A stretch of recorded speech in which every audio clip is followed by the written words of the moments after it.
उसके मार्ग को प्रशस्त करने का एक सबसे बड़ा माध्यम है। और ये हमारे प्राचीन काल से ही सनातन संस्कृति की हमारी जो जीवन पद्धति है, वो जीवन पद्धति हमारी स्वदेशी की रही है। और स्वदेशी का संकल्प हमारे छोटे कारीगरों को, किसानों को, उद्यमियों को, स्थानीय उत्पाद बनाने वाले ऐसे लोग जो स्वयं का रोजगार करते हैं, अपने रोजगार से, अपने साथ साथ अनेक लोगों को स्वरोजगार से, काम धाम से, व्यापार से, हर प्रकार से मजबूत करते हैं। अन्य लोगों को भी रोजगार और स्वरोजगार देने का काम करते हैं। ये उनके प्रति भी हमारा बहुत बड़ा सम्मान है यदि हम स्वदेशी को अपनी आदतों में, अपनी दिनचर्या में अपनाते हैं।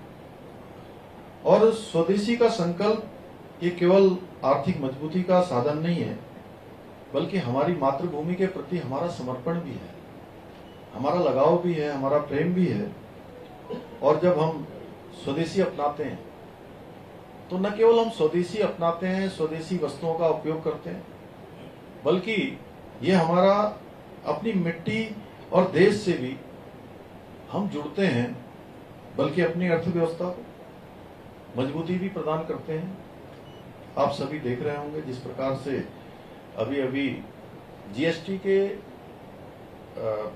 स्लैब्स में जो एक बड़ा रिडक्शन हुआ है, और उसके कारण से मैं लगभग 22 तारीख से, आज का दिन भी अभी शेष है, अभी मैं आज भी एक स्थान पर जाऊंगा और लगातार मैं 22 तारीख से अनेक स्थानों पर गया हूं। और मैंने जो हमारे दुकानदार हैं, व्यापारी वर्ग है, और उसके साथ साथ उन दुकानों में आने वाले उपभोक्ता हैं, उनसे भी मैंने संवाद किया, बातचीत करी। दोनों ही वर्गों में इसको लेकर एक बहुत बड़ा उत्साह है। जहां दुकानदारों के अंदर, व्यापारी भाइयों के अंदर, क्योंकि उनकी मांग के अनुरूप, चाहे व्यापारियों की हो या आम जनता, सामान्य जनता की हो, देश की जनता की मांग हो, उसके अनुरूप मोदी जी ने काम किया है। और बड़ी खरीदारी इस जीएसटी के रिडक्शन के बाद लोग कर रहे हैं। और ये एक जीएसटी की दरों में कमी, जैसा आदरणीय प्रधानमंत्री जी ने कहा, ये बचत उत्सव भी है। और उन्होंने लाल किले से 15 अगस्त को कहा था कि देश के अंदर देशवासियों के लिए बहुत बड़ी राहत देने का काम, बहुत बड़ी उनके जीवन को आसान बनाने का काम, जीएसटी की दरों में संशोधित करने का काम भारत की सरकार करेगी। उन्होंने दीपावली से पहले कहा था, लेकिन दीपावली से उन्होंने काफी पहले, नवरात्र के पहले दिन ही ये लागू कर दिया। भाइयों बहनों, अगर मैं ऐतिहासिक दृष्टि से बात करूं तो इतिहास में स्वदेशी आंदोलन ने स्वतंत्रता संग्राम के दौरान भी एक नई ऊर्जा, नई क्रांति भरने का काम इस स्वदेशी के आंदोलन ने किया था। लोकमान्य तिलक, महर्षि अरविंदो, महात्मा गांधी जैसे अनेक नेताओं के नेतृत्व ने हमें सिखाया। ये दिखाता है कि स्वदेशी जो आंदोलन है वो राष्ट्र निर्माण का भी आधार है। स्वतंत्रता के बाद जिन्होंने मजदूरों के क्षेत्र में, श्रमिकों के क्षेत्र में एक क्रांति का सूत्रपात किया, और आज श्रमिकों के लिए जो देश के अंदर अनेक नीतियां बन रही हैं, उसको आगे बढ़ाने का काम, उसकी शुरुआत आजाद भारत में स्वर्गीय दत्तोपंत ठेंगड़े जी ने और पंडित दीनदयाल उपाध्याय जी ने भी स्वदेशी आधारित आर्थिक दृष्टिकोण को आगे बढ़ाने का काम किया था। माननीय प्रधानमंत्री श्री नरेंद्र मोदी जी ने आत्मनिर्भर भारत का आह्वान किया, vocal for local, make in India जैसे अनेक अभियान प्रारंभ किए। आज स्वदेशी का स्वरूप केवल खादी और दियों तक ही सीमित नहीं है, बल्कि अभी अभी हमने ऑपरेशन सिंदूर के दौरान देखा कि हमारे देश में स्वदेशी निर्मित ब्रह्मोस मिसाइल, उसने पाकिस्तान के अंदर पूरी तरह से उनके सभी जो प्रमुख संस्थान थे, प्रमुख हवाई अड्डे थे, उनके डिफेंस के स्थान थे, सैन्य छावनियां थी या उनके एयरफोर्स के जितने भी बड़े स्थान थे उन सभी को पूरी तरह से ध्वस्त किया और इसने स्वदेशी की ताकत और आत्मनिर्भर भारत की ताकत, भारत की शक्ति से पूरी दुनिया को परिचित कराने का काम किया। इसके अतिरिक्त तेजस विमान है, सेमीकंडक्टर है, डिजिटल इंडिया, यूपीआई जैसी आधुनिक तकनीकी तक भी आज फैल चुका है। और कोविड संकट के समय में आप सब लोगों ने देखा था, जिस समय कोविड शुरुआत हुई थी, तो कोविड के समय में पीपीपी किट की जब आवश्यकता महसूस होने लगी तो पीपीपी किट हम उसको भी आयात करते थे उस समय। और भारत में पीपीपी किट नहीं बनती थी, लेकिन कुछ ही दिनों में पीपीपी किट का निर्माण बहुत बड़ी संख्या में हो गया और करोड़ों करोड़ों की संख्या में पीपीपी किट भारत में ही बनने लगे। इसी प्रकार स्वदेशी निर्मित वैक्सीन, वो वैक्सीन जहां देशवासियों के तो काम आई, लेकिन दुनिया के 100 से अधिक देशों को भी हमारे भारत में निर्मित स्वदेशी वैक्सीन दूसरे देशों की सहायता के लिए भी उसको भेजा गया।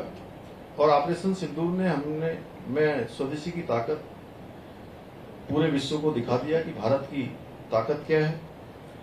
और उत्तराखंड के बारे में मैं कहूं तो हमने उत्तराखंड के स्थानीय उत्पाद के लिए महिलाओं के द्वारा जो उत्पाद बनाए जाते हैं और वो इतने शानदार होते हैं, उसकी गुणवत्ता इतनी अच्छी होती है, कम संसाधनों में वो कई बार लगता है कि यहाँ के हमारी जो मातृशक्ति के द्वारा उत्पाद बनाए जाते हैं, आप स्वयं देखेंगे तो उसकी पैकेजिंग देखेंगे, उसकी क्वालिटी देखेंगे, तो जो बड़ी बड़ी बहुराष्ट्रीय कंपनियां हैं, उन बहुराष्ट्रीय कंपनियों के उत्पादों से भी अच्छा उत्पाद हमारे की माताओं बहनों के द्वारा बनाए हुए उत्पाद हैं। उनके उत्पादों को आज देश और दुनिया में स्थान मिले, उनको एक अच्छा विपणन के लिए बाजार मिले। हमने हाउस ऑफ हिमालय ब्रांड यहाँ पर आदरणीय प्रधानमंत्री जी के हाथों से उसका शुभारंभ कराया था और आज पूरे देश दुनिया में हाउस ऑफ हिमालय ब्रांड के माध्यम से हमारे महिलाओं के द्वारा निर्मित उत्पादों की मांग तेजी से बढ़ रही है। इसके साथ साथ एक जिला दो उत्पाद जैसी योजनाओं के माध्यम से भी जमीनी स्तर पर कार्य किया जा रहा है। हमारे किसान और काश्तकार शहद, मड़वा, झंगोरा, रागी, मसालों और औषधि पौधों की खेती के द्वारा भी आत्मनिर्भर भारत की इस यात्रा में अपनी बहुत महत्वपूर्ण भूमिका निभा रहे हैं। ग्रामीण क्षेत्रों में स्वरोजगार और लघु उद्योगों को प्रोत्साहन राज्य के अंदर दिया जा रहा है। युवाओं को स्टार्टअप, डिजिटल प्लेटफॉर्म में स्वदेशी उद्यमिता की ओर आगे बढ़ाया जाएगा। भविष्य की हमारी योजनाएं हैं। हर घर स्वदेशी, घर घर स्वदेशी अभियान के तहत उत्तराखंड में जन जागरण अभियान घर घर तक पहुंचाया जाएगा। मैं आज के इस अवसर पर आप सबके माध्यम से उत्तराखंड की जनता से और सभी देशवासियों से भी आह्वान करता हूं कि अभी नवरात्र का पावन पर्व चल रहा है, शक्ति की आराधना का ये हमारा पर्व है और 2 अक्टूबर को दशहरे का पर्व है और उसके बाद दीपावली की तैयारियां हमारे देश में भी, राज्य में भी हर जगह प्रारंभ हो जाती हैं। तो यह अन्य दीपावली हो या अन्य कोई त्योहार हो, विवाह हो या कोई भी उत्सव हो, कोई आप सबके द्वारा आयोजित किसी प्रकार का कोई कार्यक्रम हो, उन सभी कार्यक्रमों में दैनिक उपयोग की वस्तुएं हों। हमें ये संकल्प जरूर इस बार लेना चाहिए कि जहां आज पूरा देश आत्मनिर्भर भारत, विकसित भारत के संकल्प को आगे बढ़ा रहा है, तो हम सब भी संकल्प लें कि हम स्वदेशी को ही प्राथमिकता देंगे। एक सूची हम अपने दैनिक जीवन की भी बनाएं, जिसमें एक दिन किसी पेन पर या कहीं पर हम नोट कर लें, किसी तरह से कोई नोटबुक पर, कि कितने ऐसे हमारे उपयोग में आने वाली वस्तुएं हैं जो स्वदेशी हैं। और हमारे देश में आज एक सुई से लेकर कोई ऐसा काम नहीं है। आज हम चंद्रमा में भी पहुंच रहे हैं, हम बड़े बड़े अनुसंधान भी कर रहे हैं, बड़ी बड़ी अनेक रिसर्च हमारी चल रही हैं, सुई की नोक से लेकर हवाई जहाज तक हर चीज आज हमारे देश में बन रही है, तो हम स्वदेशी को ही अपनाएंगे और हमारे भाई बहन, व्यापारी भाई बहन भी गर्व से कहें कि यह स्वदेशी है। यही सामूहिक प्रयास हमें आत्मनिर्भर भारत की दिशा में आगे ले जाएगा। अब समय आ गया है कि हम सब मिलकर आदरणीय प्रधानमंत्री जी के make in India, make for the world को अपनाएं, इसको आत्मसात करें और इस संकल्प को आगे लेकर हम सब आगे बढ़ें। मुझे इस विषय में ये संक्षिप्त सी थोड़ी सी आप सबके समक्ष बात रखनी थी, इतनी बात मैंने रखी। धन्यवाद। आप सभी का बहुत बहुत धन्यवाद।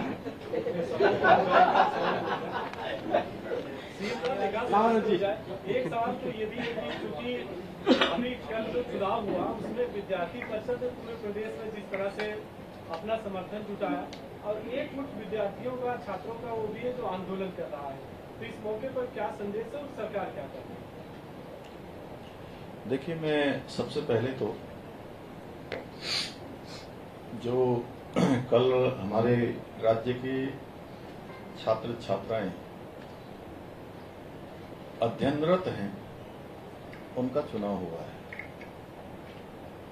अध्ययनरत सब तो समझ ही रहे होंगे, जो अध्ययन कर रहे हैं, पढ़ाई लिखाई कर रहे हैं, कॉलेजों में जा रहे हैं, महाविद्यालयों में जा रहे हैं, और पूरे राज्य के अंदर चुनाव हुआ है, छोटे से लेकर बड़े स्थान तक।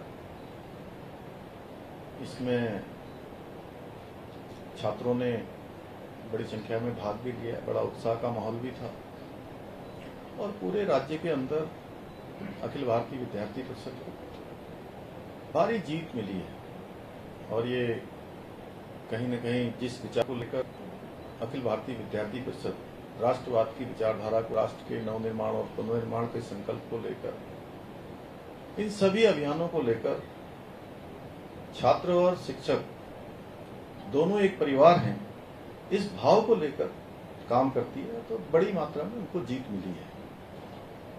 और देश के अंदर जो अनेक अभियान चलते हैं उसमें प्रमुख रूप से विद्यार्थी परिषद भी सक्रिय रूप से सब अभियानों में भाग लेती है।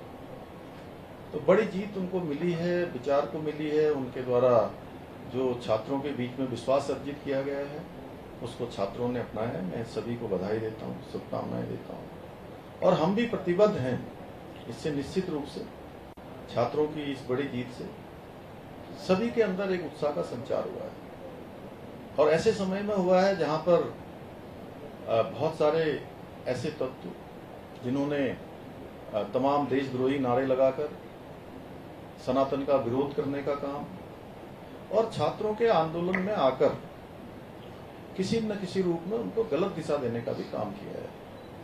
मैं इतना ही कहना चाहता हूं कि हमने पिछले 4 सालों में जो एक नियुक्ति की प्रक्रिया थी, उस नियुक्ति की प्रक्रिया को पारदर्शी बनाया है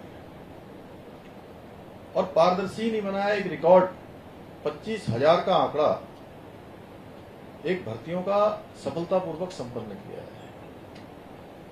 एक समय वो भी था पटवारी भर्ती का कांड होता है, एक समय वो भी था कि पेपर कहां से कहां भरे जाते